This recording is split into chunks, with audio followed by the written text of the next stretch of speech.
Je bénis encore l'Éternel pour ce qu'il a agi hier d'une manière très, très exceptionnelle pour moi. Je suis quittée ici hier pour aller à une visite de compassion pour la maman qu'on a opérée dernièrement. Je ne savais pas que sa situation était pire que ce qu'elle donnait au téléphone.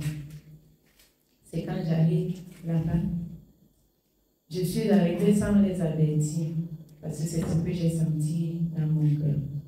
Quand j'arrive à l'accueil, on me dit, bon, elle ne doit pas bavarder, parce qu'elle est encore très malade. Effectivement, elle avait les sondes partout. Les perfusions sur les deux mains de deux. Alors, quand elle m'a vu entrer, ma grande soeur aussi m'a dit, comme tu pars là-bas, je viens avec toi. Quand elle m'a vu entrer avec ma grande soeur, elle a commencé à pleurer. Quand elle a commencé à pleurer, je lui ai dit, je ne suis pas venue ici pour t'écouter pleurer. Si tu pleures, je sors immédiatement. Je ne veux pas de tes pleurs. Si tu veux pleurer, pleure au Seigneur, pas pour moi. Si tu pleures parce que tu m'as vu, je sors. Comme j'ai dit, elle a vu comment j'étais ferme. Elle a arrêté. Elle a essuyé ses larmes. Le Seigneur m'a donné de chanter. Après, elle a commencé à me raconter. Elle me dit, elle a eu les premiers gaz. Mais après, tout a été bouché. Elle partait pour un mal. On a découvert un autre mal qu'elle avait aussi une tumeur. Et à l'hôpital où elle est, le plateau technique n'est pas assez performant pour prendre soin d'elle. Elle m'a raconté depuis, c'est le 12, qu'elle n'a pas fait les gaz, elle n'a pas chié. Elle était toute gonflée. Et les médecins ont dit que vraiment, eux, ce qu'ils ont fait, c'est suffisant. Il faut qu'elle fasse des gaz. Par contraire, eux, ils n'ont rien pour exciter les gaz ou les sels pour elle. Mais elle m'a dit qu'elle avait honte que les gens le sachent, parce que les gens sont méchants, on peut savoir et on l'achève. Je l'ai écouté attentivement, sa fille est venue. Alors, j'ai continué à louer l'Éternel avec elle. Comme elle écoute les exhortations, il y a les louanges qu'elle répond. Le Seigneur m'a donné de commencer à lui raconter tout ce que Jésus a fait, à lui annoncer la repentance. Elle m'écoutait attentivement. Je lui ai dit, tu as eu la grâce, le Seigneur t'a visité. Maintenant, c'est à toi. Jésus t'a tendu la main. Et là où tu es, ce que les médecins t'ont dit, c'est la vérité. Ils ont fait leur part. Je lui ai dit, tu vois le téléphone-ci? Elle m'a dit oui. J'ai dit, celui qui a fabriqué le téléphone-ci, est-ce qu'il y a une panne dedans qui peut le dépasser? Elle dit non. Sa fille aussi dit non. J'ai dit ok. Ainsi, un autre corps. Rien dans notre corps ne peut dépasser Dieu. Tout est possible. Il faut juste croire. Tout ce que Jésus a fait. Je lui ai raconté, le Seigneur m'a mis à cœur de lui raconter tous les merveilles de l'Éternel qui venaient dans ma bouche. C'est ainsi qu'elle a commencé à faire les gaz. Elle-même, elle était surprise. Elle dit, vous avez entendu, vous avez entendu. Elle a fait les gaz. Après, ça s'est arrêté. Sa fille était sortie, sa fille est revenue. Elle dit à sa fille que tu es partie, tu as laissé quelque chose. Les gaz que j'attendais depuis, c'est venu.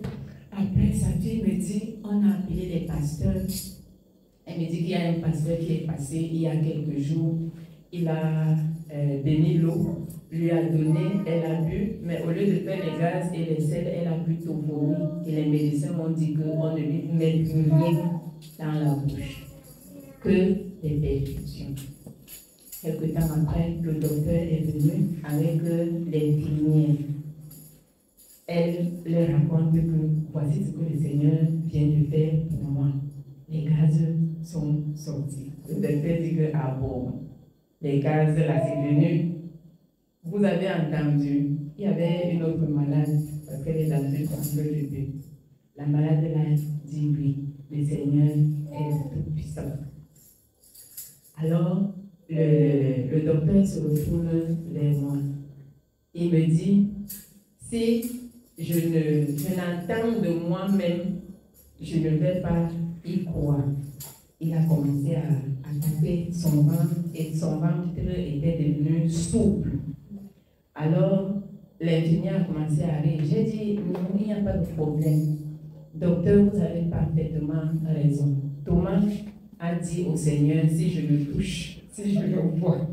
Donc, vous avez parfaitement raison. Alors, j'ai continué à louer.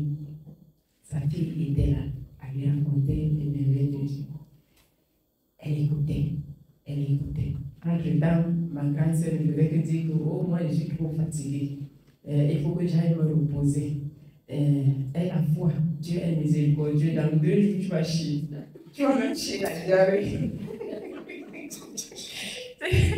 J'ai vraiment marché contre quelqu'un avec quelqu'un qui n'a pas le même sentiment.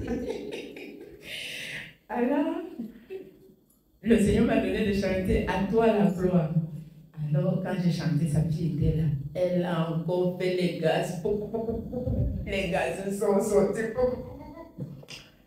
Elle s'est assise. Maintenant, elle a demandé qu'on la fasse asseoir. Elle s'est assise. Elle a commencé à danser sur place. À danser avec les perfusions partout, à danser, à danser. Elle était tellement contente. Et j'ai béni Dieu. Et sa fille me dit, on attendait un pasteur depuis le matin, mais le Seigneur lui-même a suscité sa servante. J'ai béni Dieu, je ne m'étais jamais sentie aussi honorée par Dieu. Ça m'a donné des frissons, j'ai même eu la fièvre.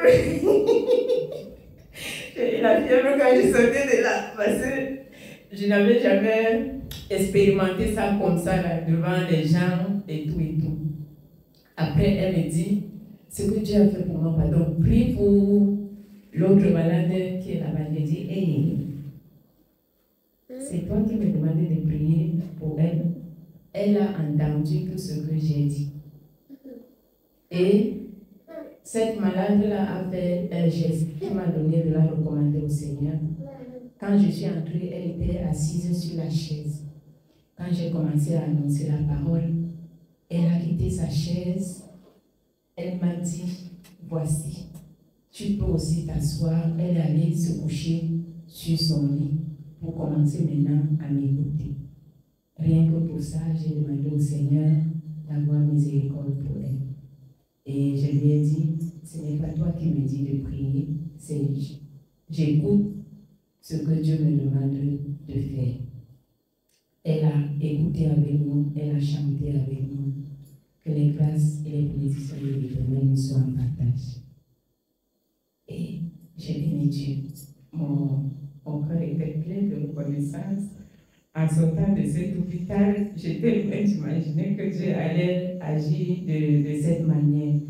Et quand je sortais, on me dit, depuis j'ai appelé mon fils qui est pasteur pour qu'il vienne, où il a peur que je vais le tuer, je ne sais pas. Et jusqu'à 7 heures, il n'est pas venu. Il était 18 heures. Je lui ai dit, c'est Dieu qui dispose de toutes choses. Est-ce que Dieu n'a pas agi? Elle me dit, Dieu a agi au-delà de mes attentes. Et tu es venu sans me dire. J'ai dit oui. J'ai marché comme le Seigneur m'a donné de marcher. Et il s'est glorifié. Que la gloire soit à l'Éternel. Je lui dis, attache-toi à ce Seigneur. Et là, le Seigneur m'a donné de chanter la louange. viens à Jésus, elle a dansé.